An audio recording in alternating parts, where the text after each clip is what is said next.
Shalom, pendengar luar biasa dimanapun Anda berada. Bapak Ibu Saudara-saudari terkasih di dalam Tuhan Yesus Kristus, kembali bersama saya Naomi Anggrawitanti untuk belajar bersama-sama tentang kebenaran firman Tuhan yang akan saya beri tema melibatkan Roh Kudus. Kebenaran firman Tuhan kali ini akan terambil di dalam Yehezkiel pasal yang ke-36 ayat yang ke-27. Demikianlah bunyi firman Tuhan. Rohku akan kuberikan diam di dalam batinmu, dan aku akan membuat kamu hidup menurut segala ketetapanku, dan tetap berpegang pada peraturan-peraturanku dan melakukannya. Bapak Ibu Saudara sekalian yang terkasih di dalam Tuhan Yesus Kristus, Allah kita yang hidup, yaitu Yesus Kristus, saat dirinya terangkat ke surga, Dia memberikan roh penolong bagi setiap kita orang percaya, roh penghibur, memberikan kita kekuatan, yaitu Roh Kudus. Roh Kudus adalah penolong kita yang setia, 24 jam, selalu berada dekat dengan kita.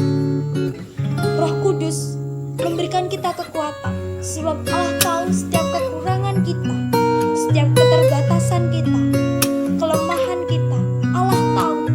Oleh sebab itu, Roh Kudus diberikan buat kita setiap orang yang percaya kepadanya. Bapak Ibu Saudara yang terkasih di dalam Tuhan Yesus Kristus, bagaimana ciri orang yang hidupnya dipenuhi dengan Roh Kudus? Mari kita akan belajar di dalam Yesaya pasal yang ke-11 ayat yang kedua sampai yang ketiga. Demikianlah firman Tuhan. Roh Tuhan akan ada padanya, roh hikmat dan pengertian, roh nasihat dan keperkasaan, roh pengenalan dan takut akan Tuhan. Ya, kesenangannya ialah takut akan Tuhan. Ia tidak akan menghakimi dengan sekilas pandang saja, atau menjatuhkan keputusan menurut kata orang. Demikianlah adalah ciri orang-orang yang hidupnya bekerja sama dengan Roh Kudus, yaitu Roh Tuhan akan ada padanya.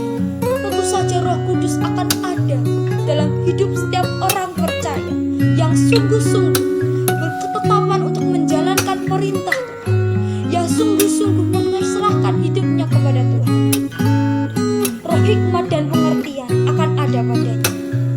Orang yang hidupnya dipenuhi dengan Roh Kudus akan memiliki roh hikmat dan pengertian yang akan membuat orang percaya semakin berhikmat, semakin tahu mana yang benar, mana yang tidak benar, mana yang menyukakan hati Tuhan.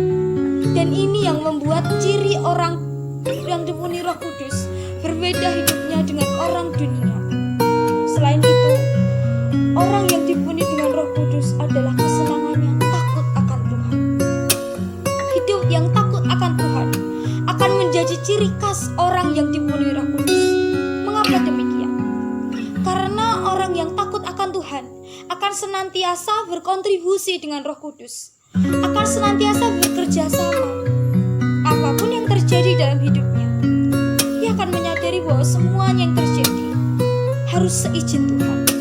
Semuanya yang terjadi harus menyenangkan hati Tuhan. Oleh sebab itu, orang percaya akan selalu takut akan Tuhan dimanapun ia berada, kapanpun ia berada. Ia akan selalu Roh Kudus tolong, Roh Kudus tolong, Roh Kudus mampukan.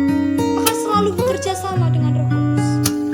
Setelah itu, orang yang percaya, orang yang dipenuhi oleh Roh Kudus akan senantiasa hidup hati-hati, tidak sembarangan mengambil keputusan, dan tidak menghakimi orang lain.